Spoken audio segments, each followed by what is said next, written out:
Hi, good afternoon. Welcome to Once Upon a Time with Rinpoche with Pastor David, me, basically. Okay, this is a recording that I'm doing to replace the original video, the live stream video that I did somewhere in earlier this year in March, I think. And the reason is because I actually accidentally deleted the video. Unfortunately, yeah, my bad. So I'm recording this to replace it. And the first episode was about meeting Rinpoche, and so this is what this is going to be about. Okay, so since this is going to be the first episode, and I'm going to tell you a little bit about the purpose in this series. Once Upon a Time with Rinpoche is a series that I have come up with in order to express, share, and tell you stories and tell you what it's like to be with Rinpoche, to be in the presence of Rinpoche, in the presence of His Eminence Tsem Rinpoche, that is. Various aspects of his lifeline, and then also sometimes a little bit of his teachings, sometimes a little bit of my own understanding of his teachings or understanding of his actions or what happens around him and his ideas and philosophies and stuff. So it's just little anecdotes here and there that I'm going to share with you guys throughout this series. Hopefully it will carry on with perhaps other senior students as well, so that we keep Rinpoche's memories alive, we keep Rinpoche's teachings alive, more importantly his teachings and the philosophy and the thinking behind it, the meaning behind it, the Dharma behind it. All right, so the idea is to keep all this alive, and so hence we have this series called Once Upon a Time with Rinpoche. All right, so basically I'm just going to narrate and tell you my story, and basically in order for you guys to feel closer to Rinpoche, to feel connected to Rinpoche. I hope I'm able to convey that. I'll do my best. Yeah, so this is what this series is going to be about. And along this series, you'll notice that we have this setting here, and I wanted to show you this is because it has meaning, and it's not just props. Okay, this is actually not a toy. I mean, it is a toy, but what I'm trying to say is it has significance for me because it was given by Rinpoche, and oops, it is it is given by Rinpoche, and I remember he told me that look, this is you, he said, and Rinpoche has over the years given me many gifts, and this is just one of it. And he said that this in the heart is Dharma. There's a word here, if you can't really see it probably in the camera, there's a word Dharma, and Rinpoche said that my heart has Dharma as well, and basically he told me not to forget what I have inside Dharma. So this gift from Rinpoche has a particular significance for me because of that, and I thought it was cute.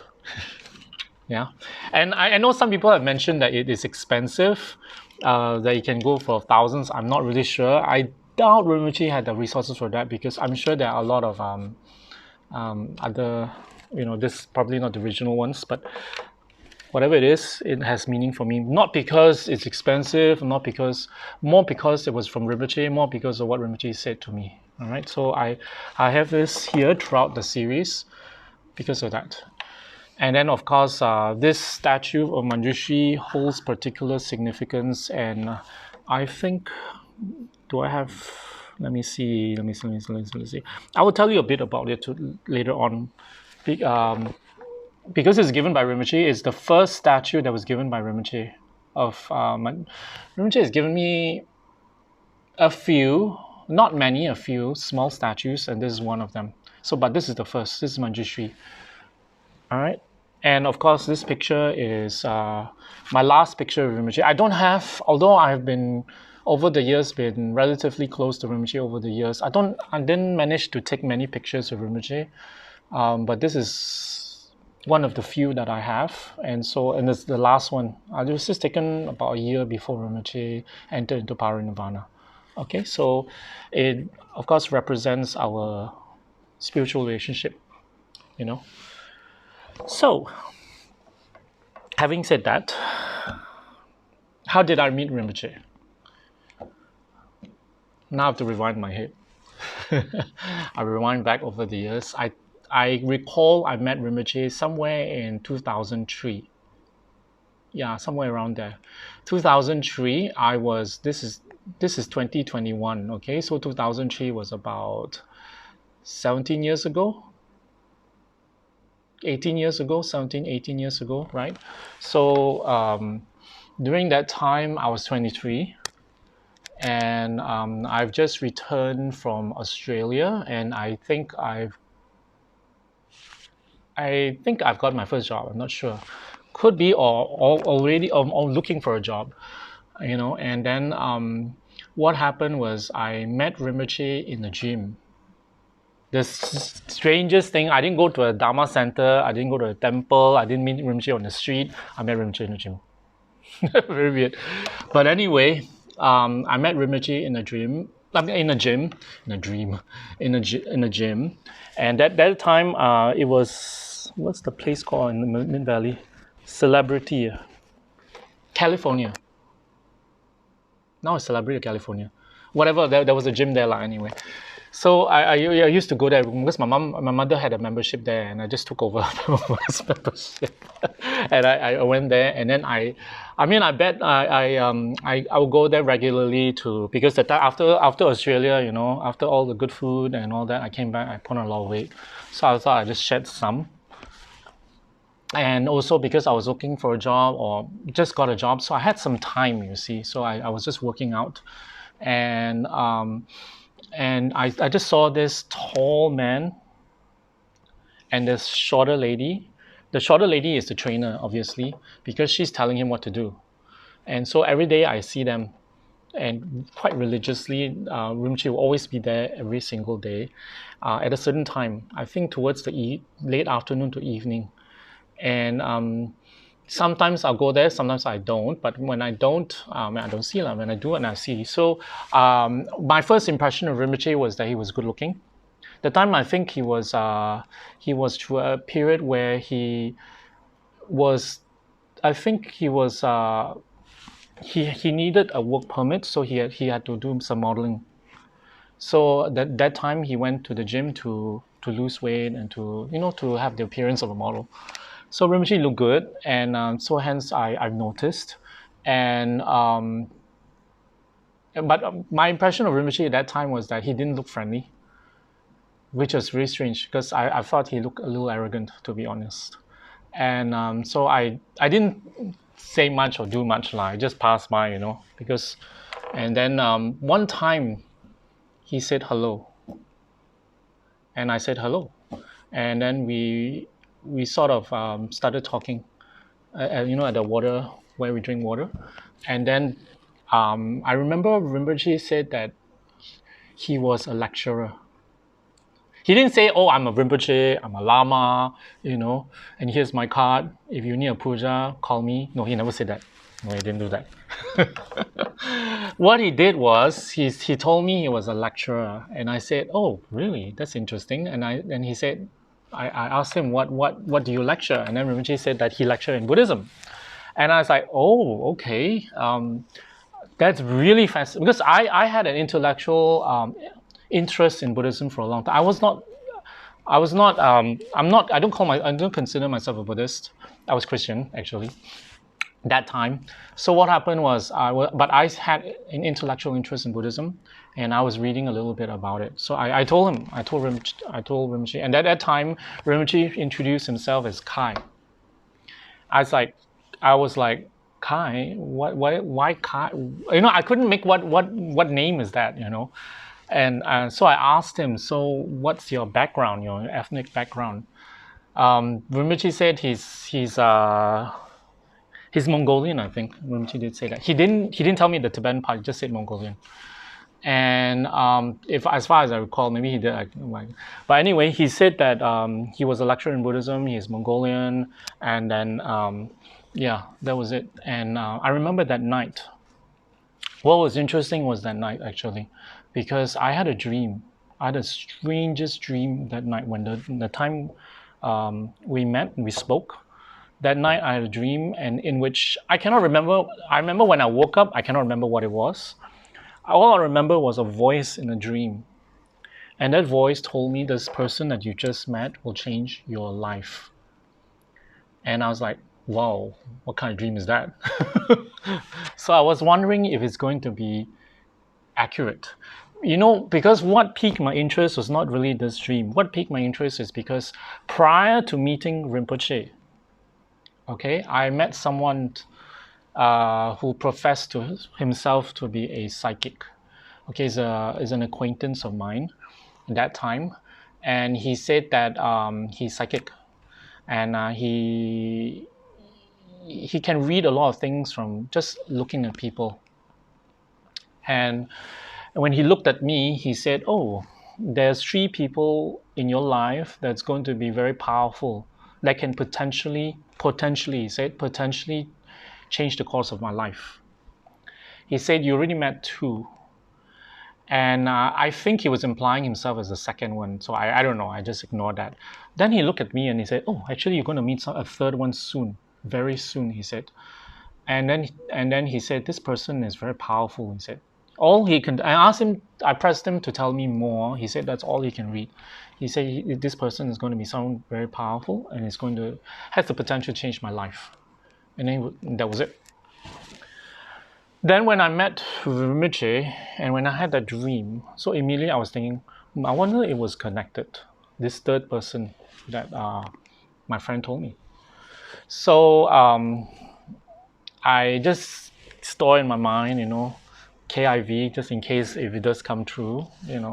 So what happened was I became closer friends. I asked him questions, and then we went out. He took me out for meals with Janet, his trainer. And then I met up some of his friends, which turned out to be his students, and some of them are friends and students. So I didn't know what Rinpoche was about. I didn't know he was more than a lecturer of Buddhism. It was more than that. Okay, I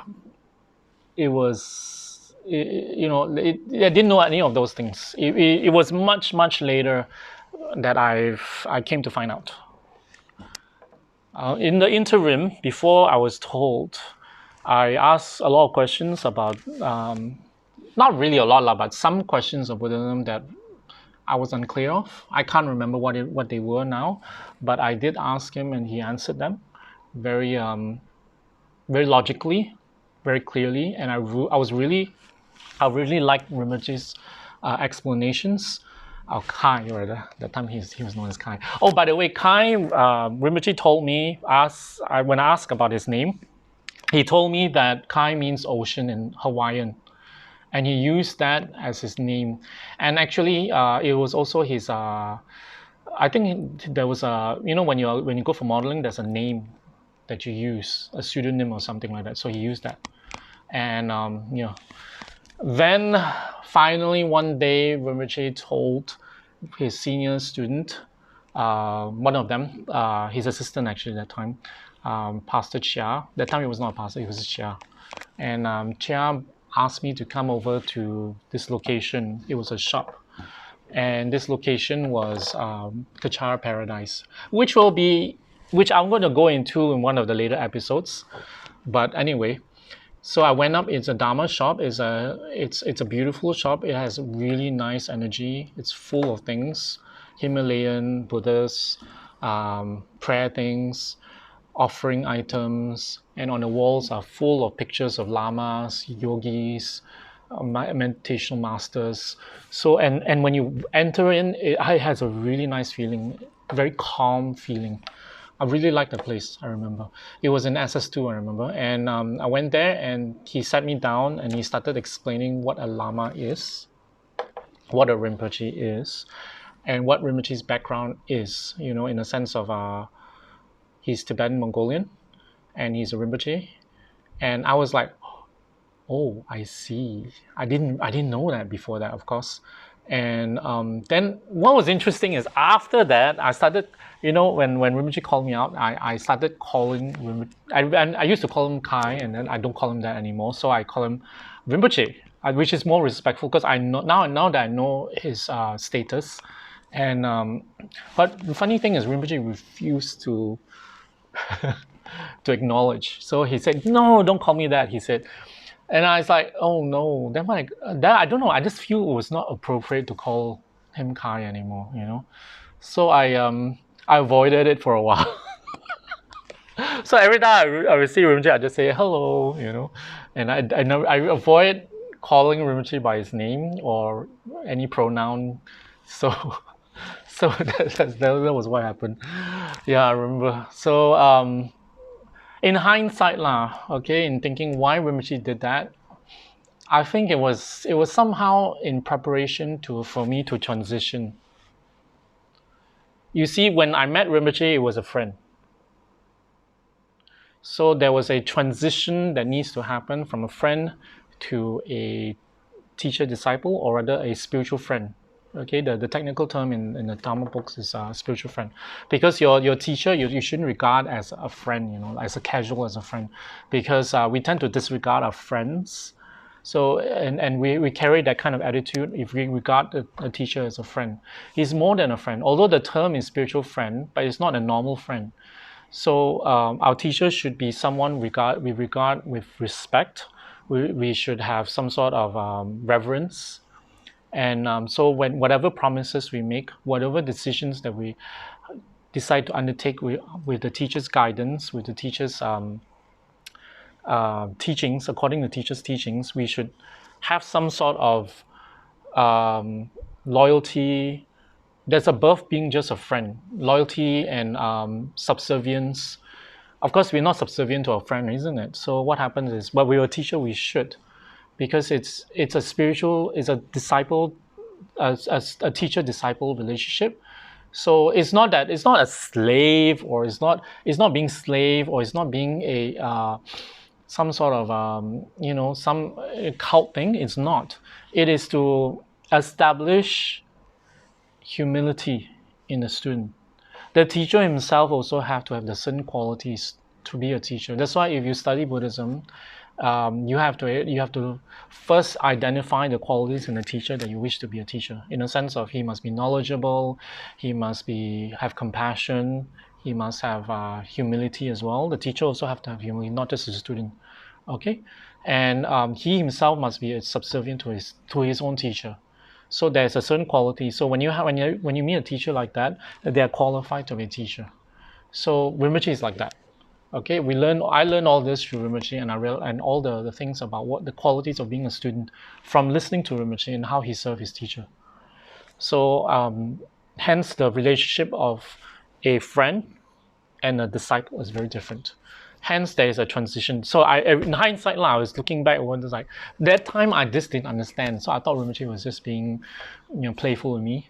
So, but because Rinpoche generally, as personality-wise, Rinpoche is very casual. Rinpoche is very playful at times, sometimes almost childlike, sometimes, and sometimes very serious. When it comes to Dharma, he's very serious. But when it comes to casual times, it's very light. Rinpoche is very easygoing. He doesn't like too much formalities in the sense, we have to prostrate 3 times when you see him. No. Especially in public, he and sometimes even to much later, he rather not have his students address him as Rinpoche, especially in public, because he doesn't want to attract people's attention. Okay, that's what it is. So my way of entering the Dharma is through Rinpoche. It's been meeting Rinpoche in the gym. It was really, really random, but that was my experience. Different people meet the Dharma differently. Some people meet the Dharma through meeting Rinpoche probably online. Some people didn't meet Rinpoche initially. Maybe they met someone who introduced them to Kechara or introduced them to Dharma, and to Rinpoche. Maybe it's through a friend. Maybe it's through a relative. maybe it's your loved one, doesn't matter. Some people meet the Dharma through books. Maybe they pick up a book from Rinpoche, and something that Rinpoche said in the book struck them, and then they want to explore more, and then they do more, and that's how they meet the Dharma. And then some people met the Dharma through events. Kechara, we have a lot of events. I mean, prior to pandemic, of course. Hopefully in the future there'll be more as the pandemic comes to an end. But events through our various departments, so we can meet Dharma many ways. But ultimately, when we meet the Dharma, what attracted us to the Dharma, what we saw in the Dharma, and how we feel, we should always remember. That's what Rinpoche tells us. And it's important for us to remember and recall from time to time. Why? Because in life, we go through ups and downs. And sometimes when we go through ups and downs, when we go through the down periods, all right, in the valleys, as they say, we may be disheartened, we may want to give up, we distance ourselves from the Dharma, we distance ourselves from our friends, spiritual friends, Kecharians, or whatever organization. Maybe you're not even Kecharian, you have another Lama from another tradition. Maybe you distance yourself because, or whatever's happening to you at that time. So my point to tell you this is, don't forget the reason of why you entered the Dharma. Those are the crucial times where you should recall that feeling and hold on to that feeling and try to rekindle that feeling, because it's very important for our spiritual practice. Because why is it important for our spiritual practice? Because you're about to give up, you're about to distance yourself, you're going away from the Dharma. So when you rekindle it, you come back to the Dharma. And most people impression of the Dharma is, everything is pleasant, everything is nice, everything is perfect. It is like Kechara forest retreat, it's like paradise. In reality, it's far from perfection. It's far from paradise-like. It took a lot of work to achieve this result. It is far from all that, because all of us are human. The only thing differentiates ourselves from somewhere else outside is that any other organization that's non-Dharma and non-spiritual, is that our goal is not to benefit someone. Our goal, not to make money, not to promote some person for their glory or whatever. It is to benefit others. Okay, that's the purpose, is to benefit others through the Dharma. All right, so that's the purpose of Kechara and organization and Rinpoche's work. Okay, so it's important because when we reconnect with all this, we have to see that we have to come to understand that people are not perfect. People have their downfalls. The organization also is not perfect, but the purpose is perfect. The message is perfect. The Dharma is perfect. The Dharma is the teachings. The teachings is not embodied in people's actions directly. It is definitely embodied in Rinpoche's actions, but maybe not all of our actions fully. I'm not using this as an excuse for people making mistakes or doing something not nice. I'm saying that people have their problems. So sometimes don't, because of a person's action, affect you in the Dharma, and it makes you go away. Okay, makes you feel, you're not happy, you want to go away. So at this time, it's important to remember the feeling of why you entered into the Dharma and rekindle it. Yeah? So that's one of the underlying message of why I'm talking about meeting Rinpoche.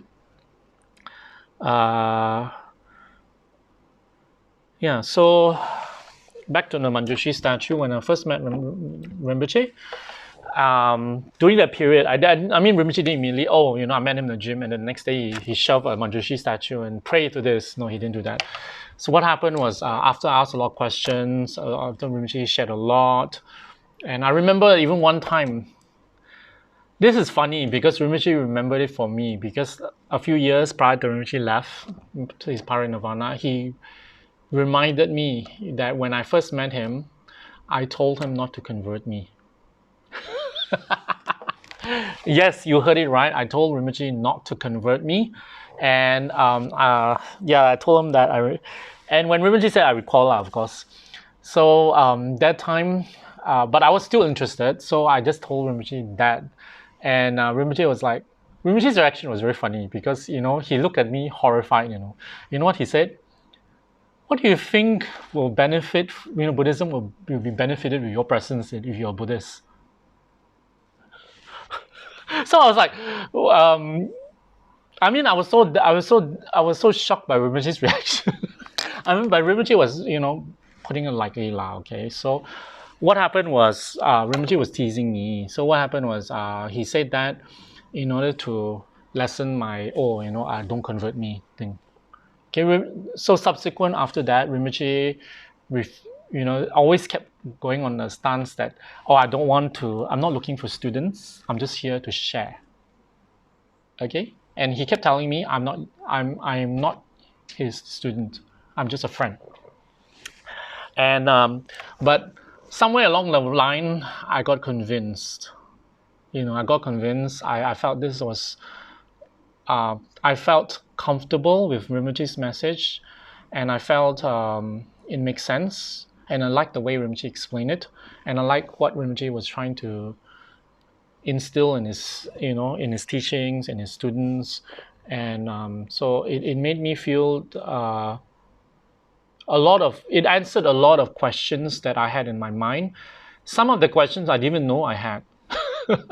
Because Rinpoche, when he talks, when he shares, right, he will base a lot of his teachings based on other people's queries and questions, and so a lot of answers come to me, because of that, and yeah, so that was the early days, and Rinpoche was very informal. Most of the time, his teachings was not set in a, he didn't have to sit in a throne.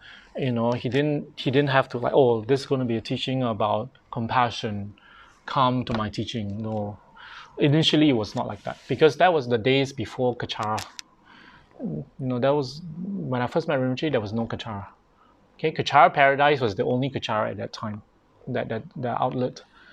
And prior to that, I heard that Rinpoche had other organizations before, and in the future, later on, Rinpoche formed Kechara, of course, as you know it now today, and I became part of it now, and the rest is history. So.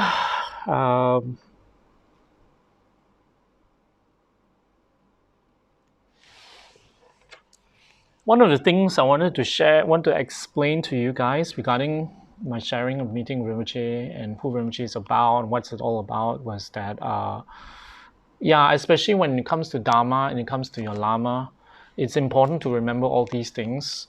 The initial feeling, the initial, the memory of it, the occurrence, and the purpose.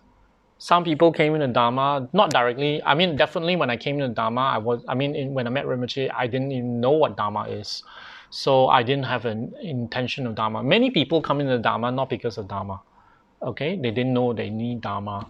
It is along the course of the time that when Rinpoche shared the Dharma, then I realized the importance of Dharma and what Dharma is about and how it changes people's lives and changes my life, transform how I view things and how I see things, and hopefully even change my attitude, change my bad habits, my insecurities, lessen my insecurities. I don't think I have completely removed all insecurities, all my bad habits, but I've chipped away quite significantly. And it was something that made sense to me and it was applicable to me and to a lot of people, probably not to everyone. Rinpoche always say he's very pragmatic about his approach to students, in a sense that he doesn't feel that everyone should be a student and like an enrollment drive. He just feels that as long as you feel benefited, just apply the teachings. All right. So that was what Rinpoche said, and I will talk more a little in the second one. Yeah, about the teaching part. Okay, so but it's important to cherish these memories and the purpose. Okay, that's the whole purpose of all this and recollecting this, not just for you guys, for me as well. All right. Okay. So that's all I have to share. If you have any questions you want to ask me to? Would there be any advice for the future students who have yet to come across Tsem Rinpoche's teachings? Would there be any wise words that you want to give them? Oh, okay. In case you can't hear, I have Alex here behind the camera. He's asking me if I got any advice to future students of Tsem Rinpoche, what advice I can give them, as in they've never met Rinpoche. Okay, especially now we are in a period where Rinpoche has entered into parinirvana, means he passed away, and we're looking for his incarnation. What I have to share is for people to explore Rinpoche's life, to explore his teachings, and you do not actually need Rinpoche to be around for you to go on your Dharma journey, your spiritual journey. If Rinpoche was around, of course, it's a bonus. For most students, I've come across many students in Kechara nowadays. Even when Rinpoche is around, they hardly meet Rinpoche, or they meet Rinpoche only once in a while.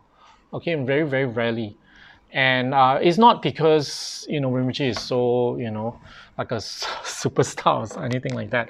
Partly also Rinpoche is a very private person, and more so is that Rinpoche wants people to instill in people that it's about the Dharma, not about himself. Okay, so when regards to Rinpoche, it's good to explore his life to understand what a Lama is,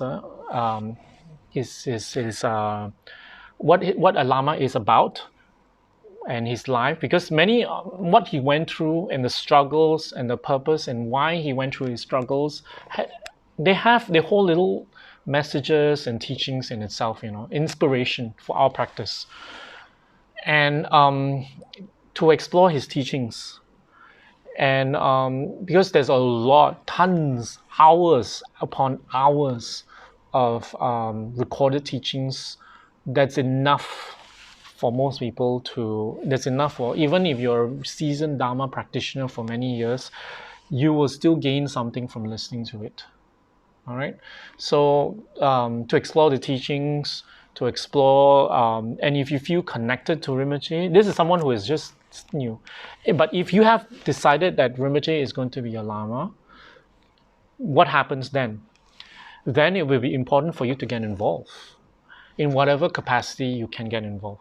Whatever small capacity, because all of us have our own commitment, you have work and all that.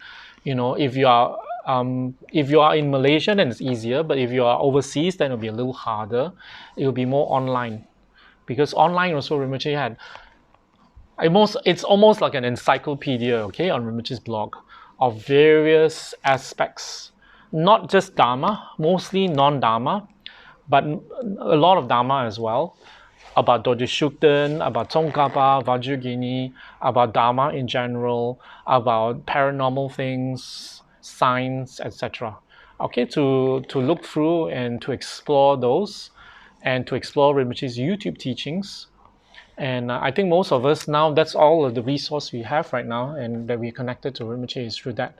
Whether you're in Malaysia or not in Malaysia, that'll be the resource we have at the moment, until we find Rinpoche's incarnation.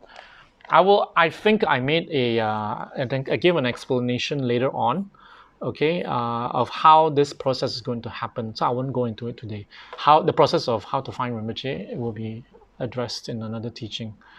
All right. Thank you very much. Anything else? No, nothing. Okay. Then that's all. Then the next episode will be about recalling the first teaching. All right. Thank you very much.